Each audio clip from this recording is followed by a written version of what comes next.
Hi, welcome back.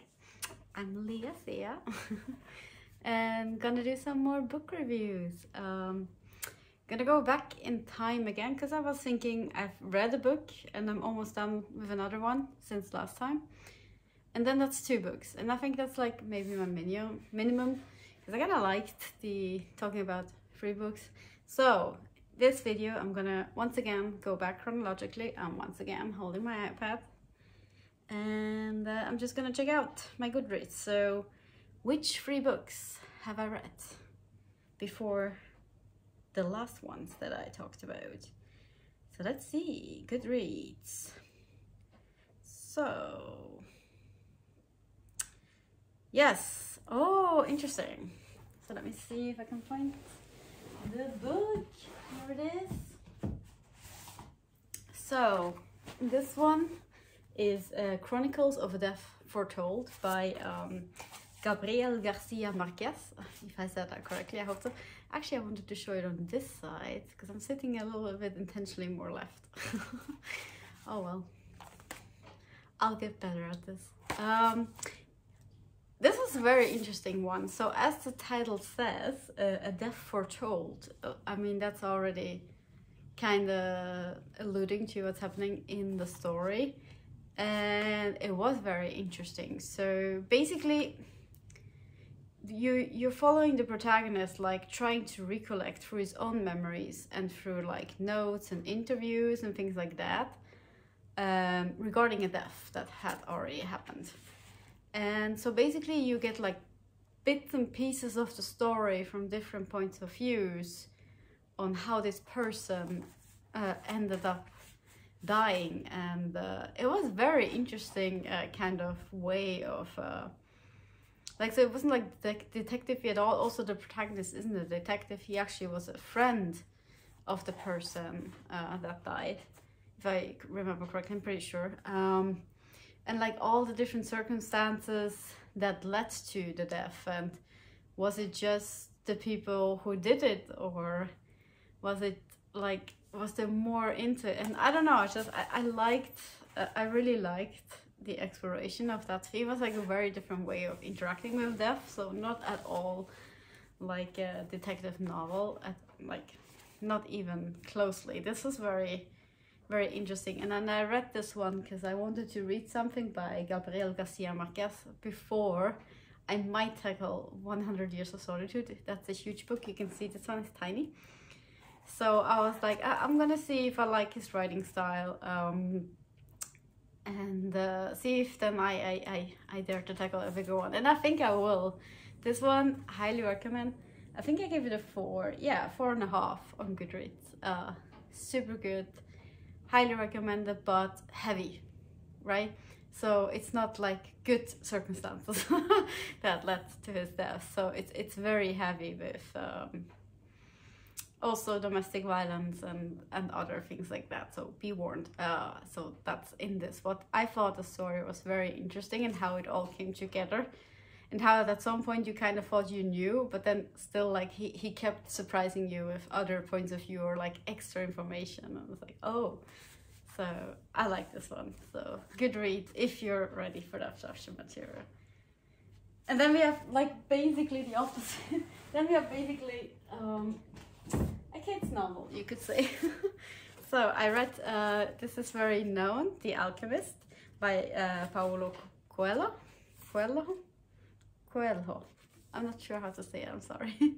And this is a pretty known book, but also enjoyed it for what it is. I thought I would enjoy it less, in fact, than I ended up doing, because well, mostly I'm looking for adult novels. Also, I'm not much of a YA, young adult reader in general. So this is, yeah, but this was very cute in a way. I think there's been like things said that this was his best novel of all time. Now, this was my first time reading Paulo Coelho. So I can't comment on that at all. But I wouldn't like call it a masterpiece, but for me it was interesting enough for what it was. For one thing, things happened that I absolutely didn't expect.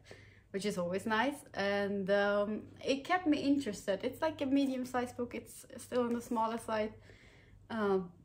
But yeah, so basically you're following actually a sheep herder. And I was like, why is this book called The Alchemist if you're following a sheep herder?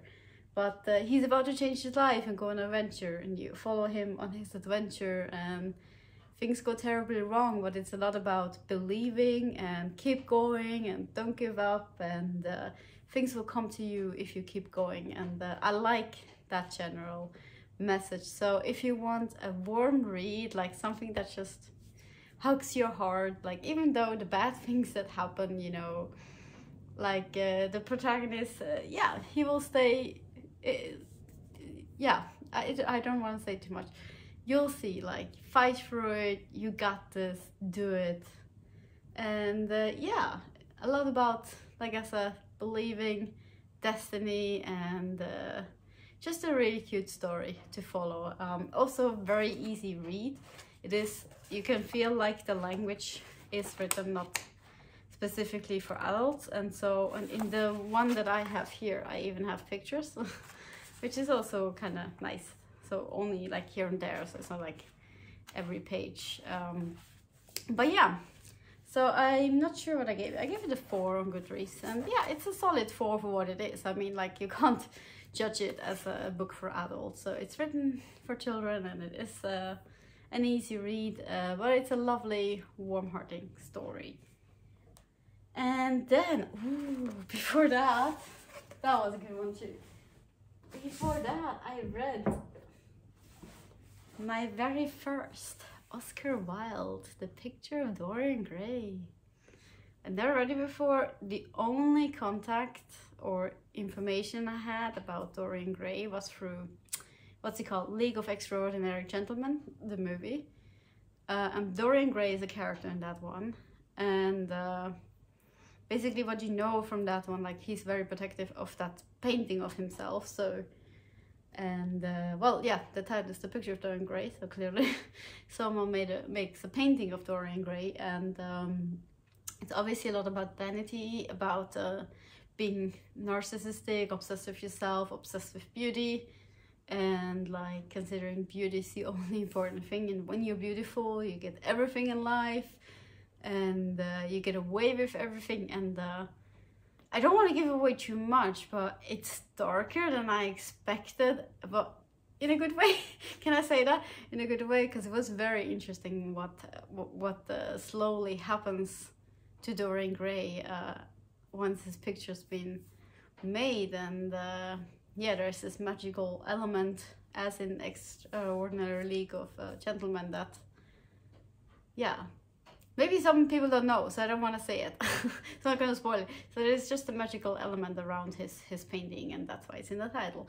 And you follow him along, and his rich life, spoiled life, how like extremely self-absorbed he is, and all the things that happen. And it's also so interesting to read from a person that is so convinced that what they're doing is what they're entitled to.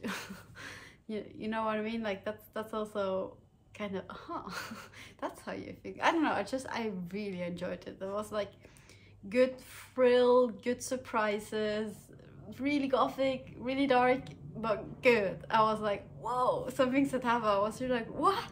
Did that just happen? And because I didn't know, like I said, the only connection I have with Dorian Gray was that one. And that's, if you watch that movie, nothing like the book. Obviously, it's not about him. That movie is not about him. He's just one character in it. But I would say they're not even truly similar, in my opinion. So, read it. I gave it 4.5 stars. Just because it has a few dry patches here and there. A little bit too over philosophizing. That's not a word. Like, too much philosophical talk, thinking talk, and a little bit going in circles here and there, but not in a like extremely bad measure. But I do remember I even talked to my friends, like, I'm in this patch and it just doesn't end.